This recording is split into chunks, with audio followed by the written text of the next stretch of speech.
السلام علیکم رحمۃ اللہ وبرکاتہ. اسلامی ریسرچ سینٹر. جی وعلیکم السلام ورحمۃ اللہ وبرکاتہ. اور شیخ کیسے ہیں؟ الحمدللہ. جی فرمائیے. جی شیخ ایک مسئلہ تھا. جی میں ٹرانسفر کروں آپ کو کال علی صاحب. ہاں جی.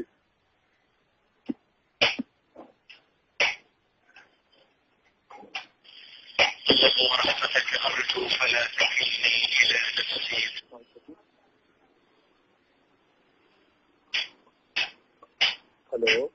السلام علیکم. وعلیکم السلام. ہاں شیخ ایک مسئلہ تھا تھوڑا. جی. مسئلہ یہ تھا کہ اگر بلی کسی چوہا بلی اگر کھا کے اسی وقت پانی میں منہ ڈال دے یا کچھ وقت بعد پانی میں منہ ڈالے تو اس پانی کا کیا حکم ہے؟ بلی کا جوٹا تو پاک ہے نا. لیکن بلی نے چوہا کھایا ہے. ہاں تو کچھ بھی کھائے. اچھا. جی. چوہا ناجس نہیں ہوتا ہے؟ چوہا نجس تو ہوتا ہے لیکن کھانے سے کوئی مسئلہ نہیں نا. اصل بلی کا مسئلہ ہے. لیکن اس کے منہ ڈال دے تو پانی ناپاک نہیں ہوتا ہے. لیکن شیخ اس کے منہ میں تو نجاست لگی ہے نا. اس سے کوئی فرق نہیں پڑتا ہے نا. آپ دیکھیں, آپ مرغیوں کو دیکھیں گے جو دیہاتوں میں مرغیاں ہوتی ہیں جی وہ گند بھی کھاتی ہیں. جی.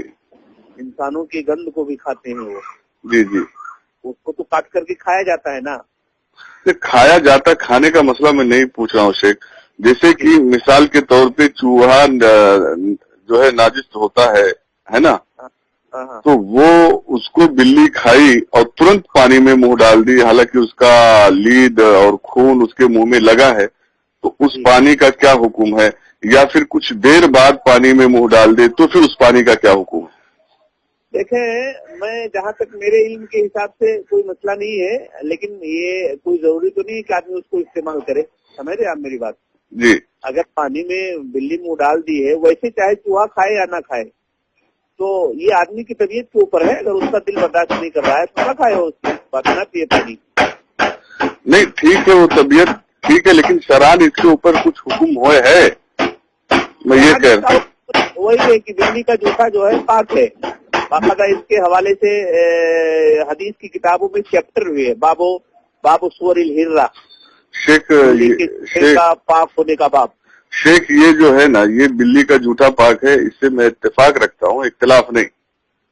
لیکن مسئلہ یہاں پہ یہ ہے کہ بلی نے چوہا کھایا ہے اور چوہا جو ہے ناجس ہوتا ہے اور بلی کے منہ میں اس کا خون وغیرہ اور سب لگا ہے, تو ترنت اگر پانی میں منہ ڈال دے تو اس پانی کے لیے کیا حکم ہے؟ یا کچھ دیر بعد پانی میں منہ ڈال دے تو پھر اس پانی کے لیے کیا حکم ہے؟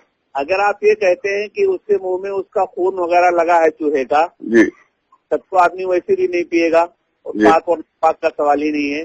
نہیں, پینے کا سوال نہیں ہے حضور. میں پینے کا نہیں کہہ رہا ہوں کہ میں اس کو پیوں یا اس سے وضو کروں, ایسا نہیں کہہ رہا ہوں. اس پانی پہ شران کیا حکم ہے؟ نہیں, اگر جیسا آپ کہہ رہے ہیں کہ اس کا کیا کہتے ہیں خون وغیرہ لگا ہوا ہے, جی, اور اس کی جو الائی ملائی یا لید یا کچڑے وغیرہ لگے ہوئے ہیں, تو پانی ناپاکی ہو جائے گا. اچھا, اس پہ کوئی دلیل ملے گی اس سے قرآن اور حدیث سے شران؟ یہ تو ایک نیا مسئلہ ہے نا, یہ اس پہ دلیل میرے خیال سے نہیں ملے گی. پھر بھی میں سرچ کرتا ہوں, دیکھتا ہوں کچھ ہے کیا اس کے بارے میں. تو شیخ یہ تو مسئلہ نیا ہے, لیکن اس کے اوپر ضرور امام محدثین نے کچھ ریسرچ کیا ہوگا. میں دیکھ لیتا ہوں میں کبھی کال کروں گا آپ کو. آپ آدھے گھنٹے سے کال کریں, میں ابھی دیکھ لیتا ہوں. اوکے اوکے شیخ. السلام علیکم.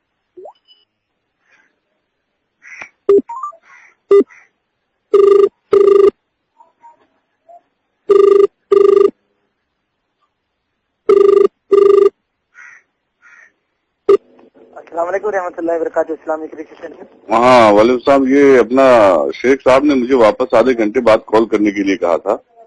جی, تو واپس کیا ہوں, جو ٹرانسفر کر دیجیے. عالم صاحب سے بات کرنا تھا کیا؟ ہاں عالم صاحب سے. جی مطلب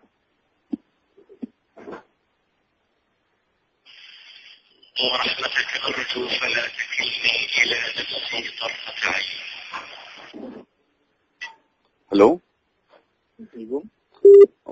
جی شیخ. آپ نے آدھے گھنٹے بعد کہا تھا فون کرنے کے لیے، تو اس کے لیے میں نے واپس کیا. جی میں چیک کر رہا تھا. ہاں، اگر فوری طور پر اگر اس نے ڈال دیا ہے ہاں، تو وہ پانی ناپاک سمجھا جائے گا. ٹھیک ہے. اچھا اچھا. اور اگر کچھ دیر کے بعد یعنی زیادہ کچھ عرصہ گزر چکا اس کے بعد ڈالا ہے تو پھر وہ پاک سمجھا جائے گا. جی، حوالہ کہاں سے نقل کیا آپ نے؟ یہ حوالہ دیکھیں، یہ اس طرح سے قرآن و سنت میں نہیں ہے، علماء کے اور اماموں کے حوالے ہیں.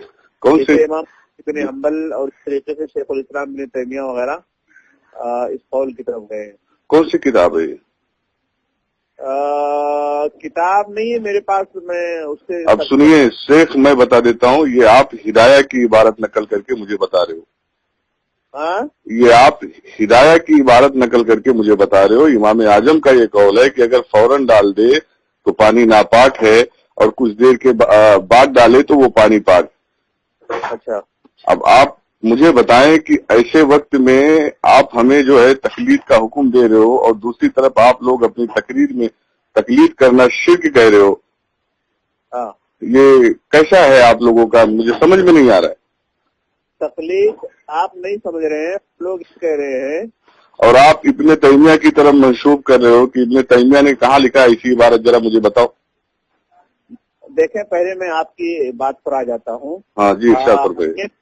تقلید کس کو کہتے ہیں؟ وہ چھوڑیے، تقلید چھوڑیے، اس کی دلیل جو ہے قرآن و حدیث میں نہیں ہے. اور آپ نے مجھے جس کے قول پہ عمل کرنے کے لیے کہا ہے وہ امام اعظم ابو حنیفہ رحمۃ اللہ علیہ کا قول ہے.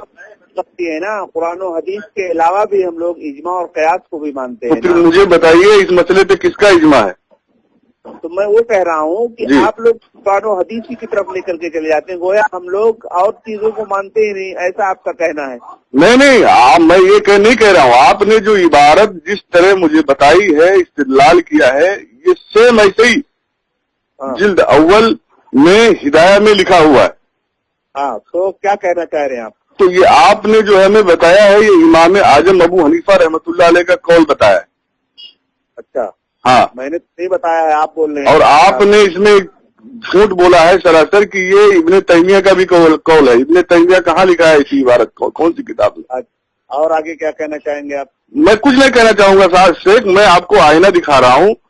گویا امت کو اس طرح جو ہے آپ خود تقلید کر رہے ہو، اور گویا امت کو تقلید کرنے سے منع کر رہے ہو، انہیں مشرک کہہ رہے ہو. ایسا کر کے امت کو گمراہ نہ کرے، برائے مہربانی میں آپ کو جو ہے آپ سے گزارش کرتا ہوں. پریشانیوں میں مبتلا ہیں آپ، یہ ساری باتوں کی طرف مت جاؤ میرے بھائی. آپ جو ہے سیدھے دین پر آؤ. اور اس طرح ارے میں دین پہ ہی ہوں. آپ نے ابھی حکم دیا ہے مجھے، جو آپ نے بتایا ہے کہ فوراً ڈال دے. شیخ میری بات سنیے شیخ، میں دین پہ ہی ہوں.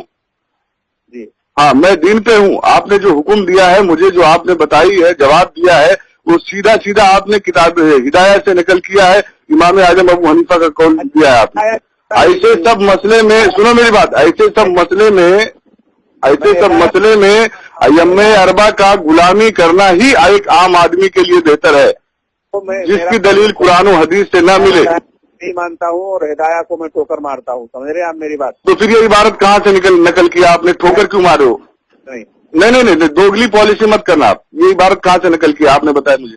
ہدایہ ہمارے پاس ہے ہی نہیں ہے. تو پھر یہ عبارت کون سی کتاب سے آپ نے نقل کیا؟ آپ نے کہا تھا آدھے گھنٹے بعد ریسرچ کر کے بتاتا ہوں. آدھا گھنٹے میں کون سی کتاب میں آپ نے دیکھا؟ دماغ میں ہدایہ لے کر کے سوال کرو گے، ہدایہ نہیں شیخ. یہ آپ کی جو آڈیو ہے نا، یہ سوشل میڈیا انٹرنیٹ پہ جائے گی، لوگ دیکھیں گے، لوگوں کو نصیحت ملے گی، اور ہدایہ اسکین پیج کے ساتھ جائے گا. آپ نے یہ عبارت جو مجھے بتائی ہے، یہ جواب دیا ہے، جواب کہاں سے نکل کیا مجھے یہ بتائیے. ہلو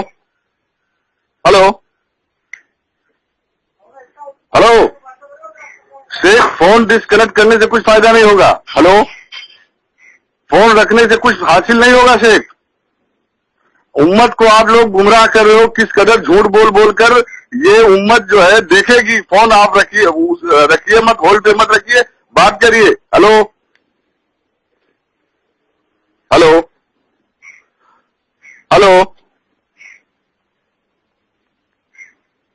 شیخ، آپ لوگوں کا اصلی چہرہ لوگوں کے سامنے آ رہا ہے، جماعتی اہل حدیث کا. اور جھوٹ اور فریب اور مکاری آپ لوگوں کی پوری دنیا دیکھے گی کہ آپ لوگ کس طرح لوگوں کو بیوقوف بنا رہے ہو اور کس طرح جو ہے لوگوں کو بیوقوف بنا کے اور ان کو کفریہ عقائد بانٹ کے اور لوگوں کو جہنم کی طرف لے کے جا رہے ہو. شیخ فون مت رکھیے, فون ہولڈ پہ مت رکھیے, ٹیبل پہ مت رکھیے, میری بات سنیے اور جواب دیجیے.